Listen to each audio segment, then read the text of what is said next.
Assalamualaikum warahmatullahi wabarakatuh. Perkenalkan, kami dari kelompok 2 yang beranggotakan yang pertama saya sendiri, Abdul Bida Jenoaji, yang kedua Bagas Wahyu Tomo, yang ketiga Fitri Ningsih, yang keempat Muhammad Asrofi, dan yang terakhir Rizal Kusumajati akan memaparkan hasil observasi kami yang bertempat di PT Indo Asidata Tbk yang terletak di Kebak Kramat, Karanganyar Tentrem, Jawa Tengah. Di sini kami akan memaparkan beberapa aspek yang telah kami rangkum setelah kami melakukan observasi dari sana. Di antaranya yaitu kebersihan, kesehatan, APD, jaminan kesehatan, lalu aspek 5R dan yang lainnya. Selamat menyaksikan dan semoga bermanfaat. PT Indo Acidata didirikan di Desa Kemiri, Kebak Kramat, Karanganyar, Kota Madya, Surakarta, Jawa Tengah dengan luas lahan kurang lebih 11 hektar. Pada mulanya, perusahaan ini bernama PT Alkohol Utama pada tahun 1983, kemudian pada tahun 1986 nama tersebut berubah menjadi nama PT Indo Acidata Chemical Industry. Setelah itu, pada tanggal 4 Oktober 2005 berubah nama menjadi PT Sarana Nugraha Tbk, dan pada tanggal 30 Juli 2006 telah berubah lagi menjadi PT Indo Acidata Tbk. Pembangunan pabrik tersebut selesai pada akhir tahun 1988, sementara produksi komersial dimulai pada tahun 1989. Konstruksi gedung dan peralatan proses produksi seluruhnya dilakukan oleh tenaga kerja Indonesia di bawah supervisi dari Krupp Industri Teknik GmbH Jerman Barat dan selesai pada Juni tahun 1989.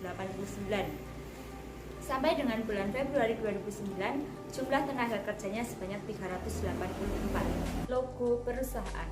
Kegiatan usaha perusahaan berdasarkan anggaran dasar perseroan adalah sesuai dengan pasal 3 anggaran dasar perusahaan. Ruang lingkup kegiatan perusahaan meliputi industri pakaian jadi, kimia dasar, kemasan dari plastik, dan perdagangan ekspor dan impor. Sejalan dengan visi dan misi perseroan, maka tahun 2007 perseroan mengganti logo dengan logo baru dengan keterangan sebagai berikut. Komposisi desain merupakan dimensi garis yang tersusun secara simetris yang merefleksikan bentuk piramida dan sekaligus bentuk daun yang memberikan citra kokoh, harmonis, inovatif, serta berwawasan lingkungan. Kemudian untuk warna hijau sebagai simbol dari pertumbuhan lingkungan alam yang baik, warna oranye sebagai simbol dari inovasi, ramah, dan dapat dipercaya, warna hitam sebagai simbol dari kegigihan, tegas, dan berani, warna hijau dan oranye yang berpuncak pada bulatan hijau mencitrakan keseimbangan antara lingkungan dan inovasi teknologi yang pada hakikatnya menuju pada perbaikan bagi pelestarian bumi dan isinya. Kemudian untuk bentuknya terdiri dari 6 helai daun yang dipuncaki bulat hijau mencitrakan keberadaan PT Indo Acidata yang dapat memberi manfaat bagi seluruh kepentingan stakeholder yang kesemuanya mengarah pada inovasi dan pertumbuhan perseroan. Piramida yang terdiri dari 3 jenjang mencitrakan keselarasan PT Indo Acidata dalam menuju visi dan misinya melalui keseimbangan dan keharmonisan terhadap alam, sesama, dan sang pencipta. 3 jenjang piramida ini juga mencitrakan PT Indo Acidata dalam mengembangkan sumber daya manusia, yaitu dengan mewujudkan manusia seutuhnya yang berdasarkan pada intelektual, kecerdasan emosional, dan kecerdasan spiritual. Struktur organisasi kepengurusan di PT Indo Acidata. Struktur tertinggi dipegang oleh Dewan Komisaris, kemudian di bawah Dewan Komisaris ada Presiden Direktur. Kemudian di bawah Presiden Direktur ada Direktur-Direktur yang menangani bidang-bidang tertentu. Di bawah Direktur ada Departemen. Departemen ini menangani bidang-bidang tertentu juga, salah satunya adalah Departemen yang menangani K3. Untuk struktur organisasi K3 di PT Indo Acidata paling tinggi dipegang oleh Executive Officer to Plan, kemudian di bawahnya Vice Exclusive Officer to Plan Vice, kemudian di bawahnya ada Safety Inspector, dan yang paling akhir ada Safety Man. Seperti itu struktur kepengurusan organisasi di PT Indo Acidata. Pada kesempatan kemarin saat mengobservasi, kelompok kami berkesempatan mewawancarai Kepala Departemen K3 di PT tersebut. Kebersihan di tempat kerja sangat terjaga. Dari poin 1 sampai 5, kami memilih poin 5 karena saat melakukan observasi, kami tidak menemukan satupun sampah di sini. Mulai dari pos depan hingga area pabrik tidak ditemukan adanya sampah. Dalam struktur pabrik, di sini terdapat tim cleaning sendiri yang bertugas bertanggung jawab terhadap seluruh kebersihan pabrik. Dalam masalah kebersihan, PT Indo Asida Tama Tbk mempunyai 2 program kebersihan. Yang pertama, yaitu Jumat Bersih. Kegiatan ini dilakukan setiap hari Jumat pada pukul 8 sampai 9.30 dan dilakukan kebersihan pada departemennya sendiri-sendiri dengan dikoordinir oleh Kepala Departemen. Program yang kedua yaitu housekeeping yang dilaksanakan setiap hari Jumat minggu pertama di setiap bulannya. Dalam program ini, per departemennya mengirimkan 2-3 orang untuk membersihkan seluruh area pabrik dengan dibantu oleh tim cleaning dan 5R perusahaan. Kebersihan sangat diutamakan karena kebersihan akan berpengaruh juga terhadap gaji karyawan. Yang kedua, tempat cuci tangan dan tempat ganti pakaian. Tempat cuci dan ganti pakaian tersedia di masing-masing departemen perusahaan. Misalnya bagian produksi sendiri, lalu bagian SMK 3 sendiri, dan begitu seterusnya. Tempat dibuat terpisah karena kotoran kerja juga berbeda tiap bagian. Misalnya saja bagian produksi yang kontak dengan bahan produksi dan bagian manajemen yang setiap hari berada di ruangan ber-AC. Pasti berbeda jenis kotoran kerjanya. Tempatnya juga bersih karena selalu dirawat oleh seluruh karyawan, utamanya bagi tim cleaning perusahaan yang akan membersihkan. Yang ketiga, kakus. Kondisi kakus sangat terawat di setiap departemen, terdapat kakus sendiri-sendiri. Dalam pengelolaannya juga merupakan tugas dari tim cleaning di perusahaan ini. Di setiap kamar mandi terdapat WC duduk, tempat kencing, dan wastafel yang terjaga kualitas serta kebersihannya. Di sebelah toilet juga terdapat edukasi tentang warna urin yang bias mencerminkan kondisi tubuh kita. Setiap warna urin yang berbeda ternyata adalah tanda yang diberikan oleh tubuh apakah kita sudah cukup minum air atau belum. Terdapat juga checklist untuk kebersihan yang ditandatangani oleh petugas kebersihan setiap harinya. Yang ketiga, ruang makan dan kantin. Kebersihan di ruang makan dan kantin juga terjaga. Kantin di sini baru direnovasi sehingga bangunannya masih baru. Perusahaan bekerja sama dengan pihak ketiga dalam pengelolaan makanannya. Sedangkan kebersihan tetap menjadi tanggung jawab dari tim cleaning. Yang keempat, pengelolaan limbah perusahaan. Limbah perusahaan ini dibagi menjadi 2, yaitu limbah padat dan cair. Untuk limbah padat seperti potongan besi dikumpulkan lalu dijual lagi.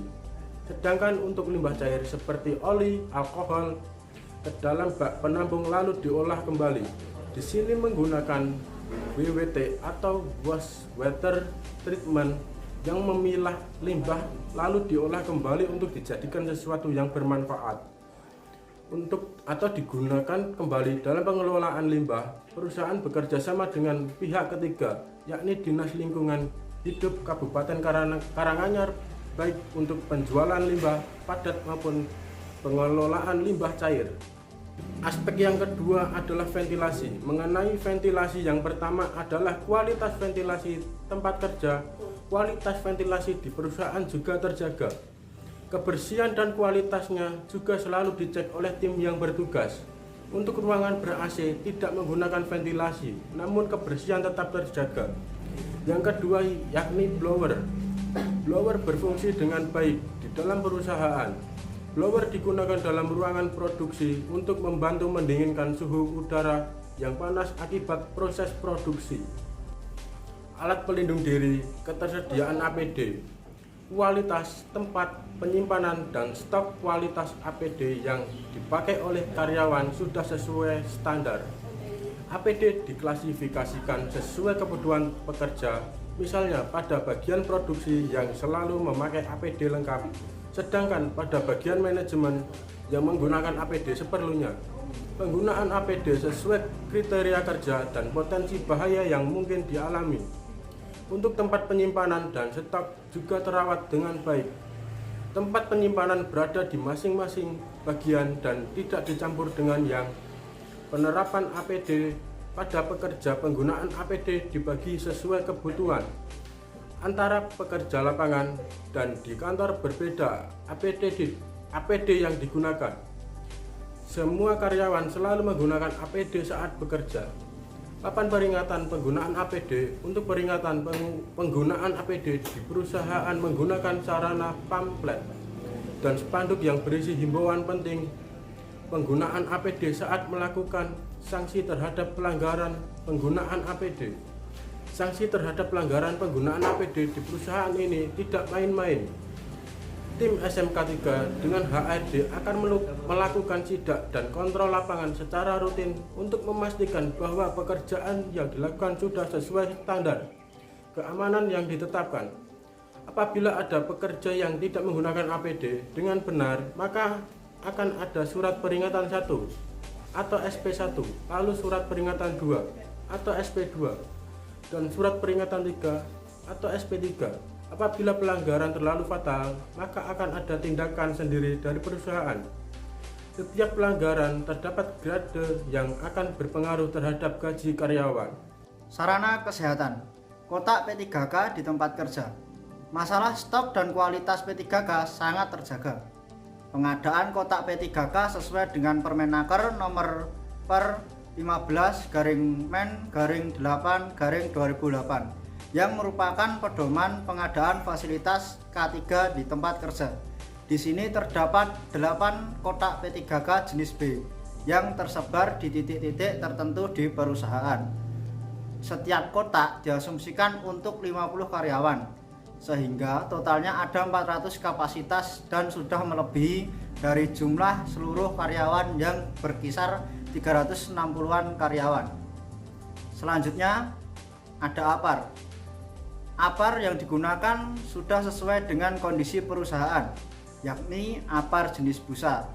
Penempatan APAR juga sudah sesuai dengan perundang-undangan, mulai dari tanda serta ketinggian APAR dari tanah juga sudah sesuai dengan peraturan Menteri Tenaga Kerja dan Transmigrasi nomor per 04/Men/1980 tentang syarat-syarat pemasangan dan pemeliharaan APAR.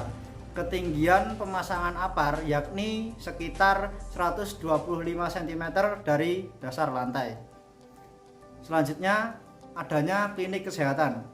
Terdapat klinik kesehatan perusahaan yang terletak di dalam perusahaan yang bertugas memantau dan mengawasi seluruh kesehatan karyawan. Terdapat dokter perusahaan dan perawat yang sudah lolos kualifikasi dari perusahaan. Perlengkapan yang tersedia juga lengkap, termasuk ranjang untuk berbaring. Adanya pemeriksaan kesehatan rutin dalam PT Indo Acidatama Tbk. Kesehatan karyawan sangat diutamakan. Terdapat 3 jenis pemeriksaan kesehatan pada karyawan.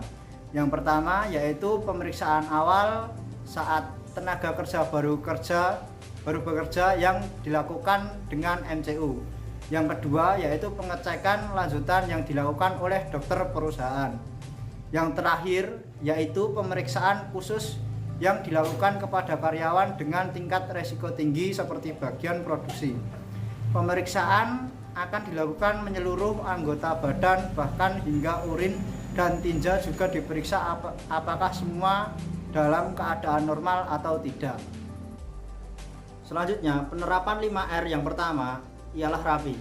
Prinsip rapi adalah menyimpan barang sesuai dengan tempatnya. Kerapian adalah hal yang mengenai sebagaimana cepat kita meletakkan barang dan mendapatkannya kembali pada saat diperlukan dengan mudah. Perusahaan tidak boleh asal-asalan dalam memutuskan di mana benda-benda harus diletakkan untuk mempercepat waktu dan untuk memperoleh barang tersebut. Misalnya, penataan setiap alat dan bahan sesuai dengan tempat masing-masing. Contoh selanjutnya, pemberian label nama pada masing-masing rak.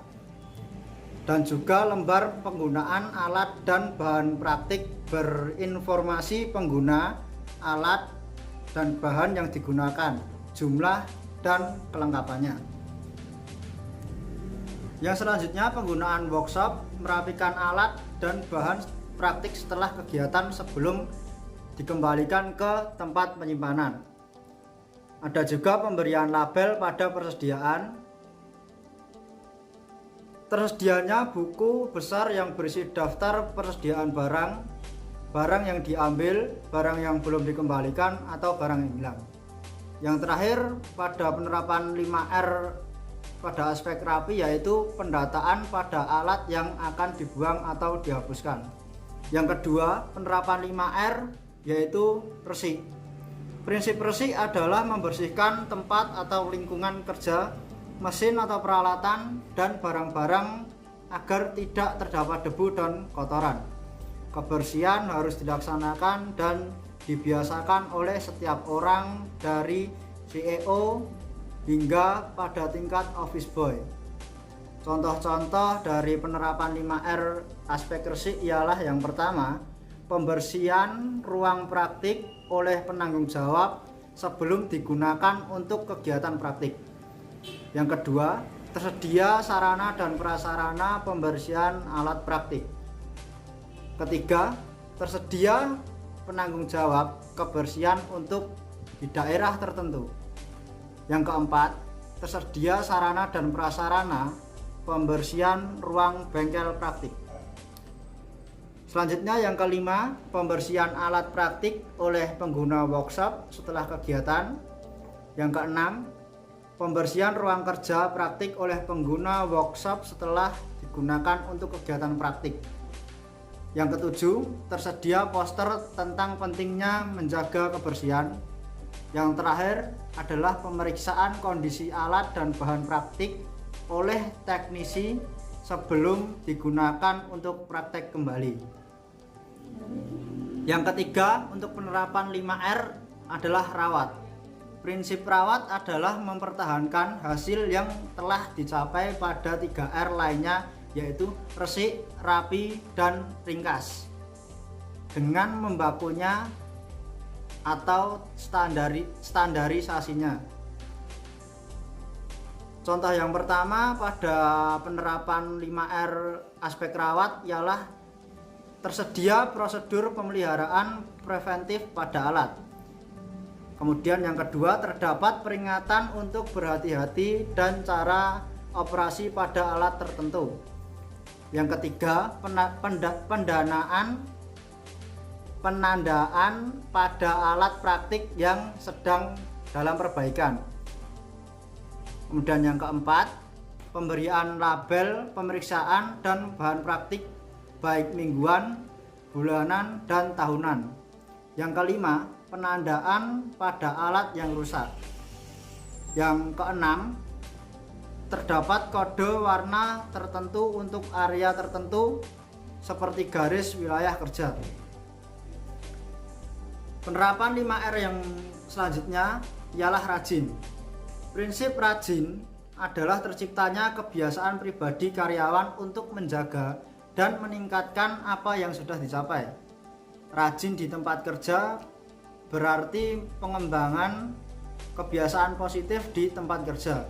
Apa yang sudah baik harus selalu dalam keadaan prima setiap saat.